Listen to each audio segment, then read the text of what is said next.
Tech Talk Alert. After our latest digital life hack, you're going to hear one of my weekend show's best calls. You don't want to miss it. You've seen the headlines. AirTags being used to stalk spouses and strangers. It's rampant, and it could happen to you.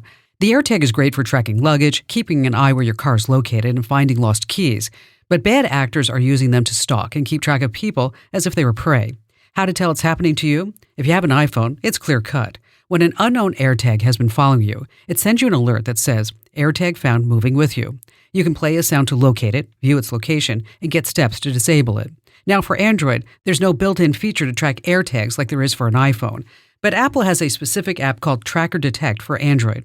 Download it in the Google Play Store, and it will tell you if trackers are following you. Again, that's Tracker Detect. Hey, I'm giving away a $1,000 PC or Mac right now. You can enter to win on my website at komando.com/win. All right, just as I promised, here's a fantastic call from my show that you've got to hear. Tony in Richmond, Virginia, you're up next. Hello, Kim. Kim, I have a real problem here. I've been a photographer, a commercial photographer for over 50 years. And moving into the digital world, I'm good at taking pictures. I'm good at working on them in Photoshop, but my digital filing cabinet is a total mess. I've accumulated 53 external hard drives that are all about, between 500 megs or 500 gigabytes and 8 terabytes each. And I just cannot keep up with all the files that I've got. And I'm hoping that you're going to give me some recommendations as to how to lighten my load in my life of the fear of a client calling me up and asking me for a picture I took 2 years ago. Wow. This is a big problem, Tony. Okay. I'm not going to underestimate it. This isn't something where I can wave my digital goddess wand and go, poof, life is good once again for Tony. Okay. But we can try. Okay. So you have all these different drives, all these different clients, and nothing's organized. Is that what you're saying? Just about. Okay. Are you using Adobe Lightroom or anything like that? No, I just buy 2 hard drives at a time and just keep dumping files into them as I do projects. Okay. So when they call me for an image, I've got to try to remember what the project was, what the date was, that kind of thing. And it's embarrassing, and I don't say much to my clients, but it does take me hours sometimes to go through hard drives. All right. So what you're going to do is get something called a NAS. Don't worry about writing this down. We're going to send it all to you, okay? Okay. NAS is short for, because everything's always shortened inside the tech industry. You know that. Is network attached storage. And so basically what it is, I want you to think of like one box that is just full of a ton of hard drives, okay? And what you're going to do is get all the photos that you have on these 53 drives up to 8 terabytes, which is huge, a lot of data.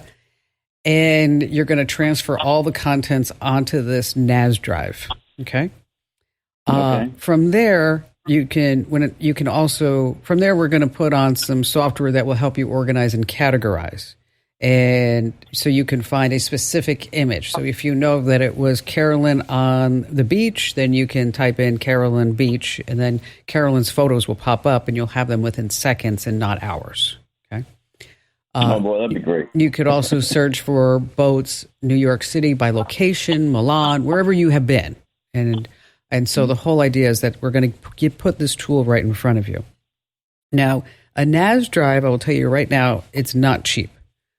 This isn't a $50 hard drive that you're going to buy and throw away. Okay. We're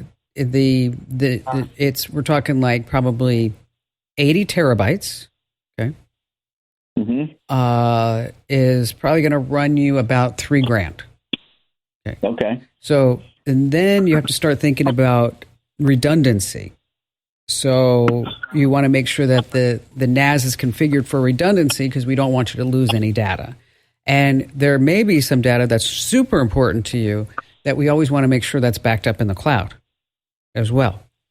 So it's a pretty big project. I'm not saying you can't do it. I'm just going to say you're going to have to approach this methodically, which sounds like this should be no problem for you. Because, I mean, if you can figure out how to find one image on 53 drives, More power to you, buddy. I mean, I'm proud of you for doing that. Okay. I mean, because let me tell you, this morning I was looking for my health insurance card and I couldn't find it anywhere. So I'm like, so you want to look at a Buffalo NAS drive. We'll send you a link to it. There's a cheaper alternative, but I don't know. I think I'd be more. The cheaper is, say, 40 terabytes. But I have a feeling that you're going to keep finding more drives as you go along. So I'd be inclined to just bite the bullet from the get-go and buy the $3,000 NAS and then start working my way on how to configure this and how to get it done. You may need some help, some local help, somebody to kind of work with you to configure this, get the software on, at least do the first couple of drives to show you the procedure. And then after that, you'd be all good to go. So, Tony, thanks for your call. Hang on the line. Our lovely Amber is screening calls today, and she'll send you out some information via email that will at least get you started, and appreciate your call today. Hey, thanks for listening. Now, if you have a tech hiccup that you want me to solve, your path is clear. Head over to Komando.com and click that email Kim link. I go through every single note. I read every single one, I promise. Now, don't be the last to know. Get the tech edge that you need in today's life. Get my free daily newsletter over at GetKim.com. That's GetKim.com.